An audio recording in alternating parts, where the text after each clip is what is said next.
पाकिस्तान वो बंदा सिर्फ शादी करने के लिए आया था। उसके वालिदैन मुद्दतों से इंतजार कर रहे थे कि शमरेज पाकिस्तान आएगा, हम उसकी शादी धूमधाम के साथ करेंगे। शादी की तमाम रसूमात तैयार हो चुकी थी, तमाम इंतजामात मुकम्मल कर लिए गए थे शमरेज के वालिद की तरफ से, और शमरेज की बहनें भी इस शादी पे बहुत खुश थी क्योंकि उनका सिंगल एक भाई था जिसके लिए वो बहुत खुश थी। शमरेज अपने 7 साल से जर्मनी के अंदर काम कर रहा है और वो अपनी शादी को लेके बड़ा खुश है क्योंकि उसकी पसंद की शादी थी, लेकिन उसकी फैमिली के अंदर उसकी कजन के साथ शादी की जा रही थी। शमरेज जब शादी से तकरीबन 1 हफ्ता पहले पाकिस्तान आता है तो मुकम्मल तौर पे तमाम तैयारियां, तमाम रसूमात, सारा कुछ रेडी होता है और उसके वालिदैन भी बड़े खुश होते हैं उस शादी पे।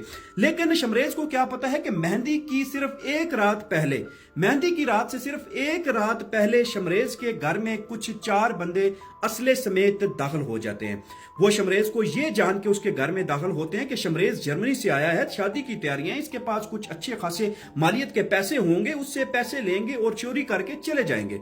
लेकिन अल्लाह की को कुछ और मंजूर था। वो 4 बंदे जब उनके घर में दाखिल हो जाते हैं तो शमरेज की कान पट्टी पे उसकी गन रख के उससे पूरी जो घर की तलाशी ली जाती है, पैसे निकाले जाते हैं। तकरीबन 35 से 40 लाख अंदाजा बताया जा रहा है कि वो पैसे वो लूट लेते हैं, और कुछ गोल्ड होता है जो कि शादी के ऊपर अमूमन घर रखा जाता है, और ये सारी चीजें वो उठा लेते हैं। और जिसके बाद शमरेज से कुछ और तकाजा किया जाता है कि जो यूरोज हैं, जो करेंसीज हैं इस तरह की, वो चीजें भी हमारे हवाले करो, मोबाइल हमारे हवाले करो।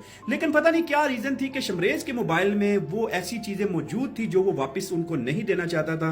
अपनी इज्जत, अपनी सेल्फ रिस्पेक्ट को कायम रहना चाहता था। हर बंदे की प्राइवेसी होती है, अपने मोबाइल के अंदर कुछ चीजें होती हैं। शमरेज ने मोबाइल देने से इनकार कर दिया। उस पे वो जो जाहिल डाकू था उसने शमरेज की कनपट्टी पे ही गोली चला दी और वो इस दुनिया को छोड़ के चला गया।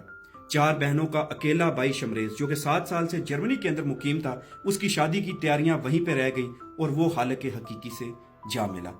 खुदा के लिए, जब आप किसी घर में, ये चोर स्पेशली ये जो होते हैं, इनके नजदीक तो गोली की 40-50 रुपए कीमत होती है, लेकिन उस बंदे की जिंदगी की कीमत आप पूछें उसकी माँ से, उसके बाप से, उसके घर वालों से, आपको अंदाजा हो जाएगा कि कितनी कीमत है उसकी जिंदगी की।